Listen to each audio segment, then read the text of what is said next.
নমস্কাৰ। পাহাৰ কেৱল মাটি, শিল আৰু অৰণ্যৰ সমষ্টি নহয়। কেতিয়াবা এটা পাহাৰে আমাক শিকায় ধৈৰ্য, সহযাত্ৰা আৰু জীৱনৰ অৰ্থ। আইজল ভ্ৰমণসূচীৰ আমাৰ অন্যতম এক প্ৰাপ্তি আছিল ৰেক ট্ৰেকিং।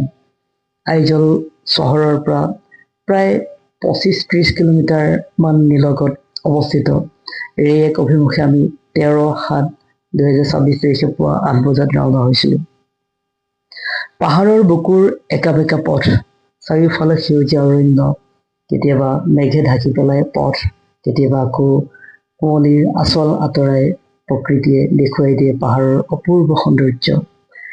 এই যাত্ৰাত আমাৰ সহযাত্ৰী আছিল মোৰ সহধৰ্মিনী পলাশী, যাৰ উৎসাহে প্ৰতিটো খোজক সহজ কৰি তুলিছিল।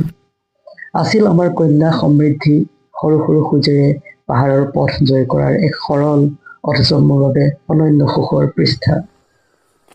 প্ৰকৃতিৰ সৈতে শিশু মনৰ এই পৰিচয় হয়তো জীৱনৰ আটাইতকৈ সুন্দৰ মুহূৰ্তসমূহৰ এটা।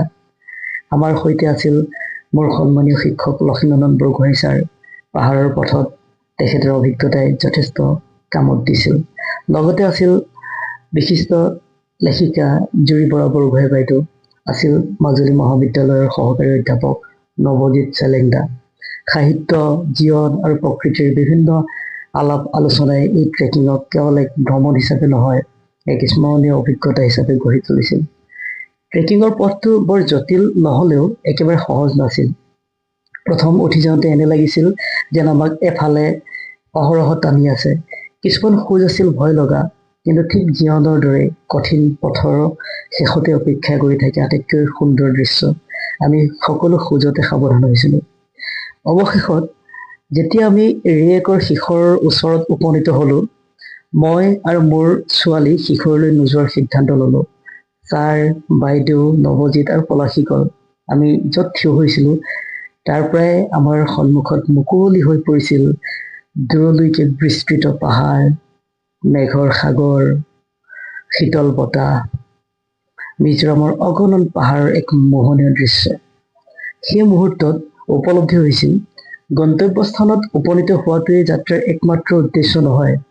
যাত্ৰা পথত কটোৱা সময়, সহযাত্ৰীৰ হাঁহিৰ ভাগ বতৰা, কথোপকথন, এইবোৰেই সময়ক যাত্ৰাক সাৰ্থক কৰি তোলে। ৰেকে আমাক কেৱল এখন পাহাৰৰ শিখৰ দেখুওৱা নাছিল, ই আমাক সোঁৱৰাই দিছিল প্ৰকৃতিৰ কাষলৈ উভতি যোৱাৰ প্ৰয়োজনীয়তা, পৰিয়ালৰ সৈতে একেলগে কটোৱা মুহূৰ্তৰ সুন্দৰ সময়। হয়তো এই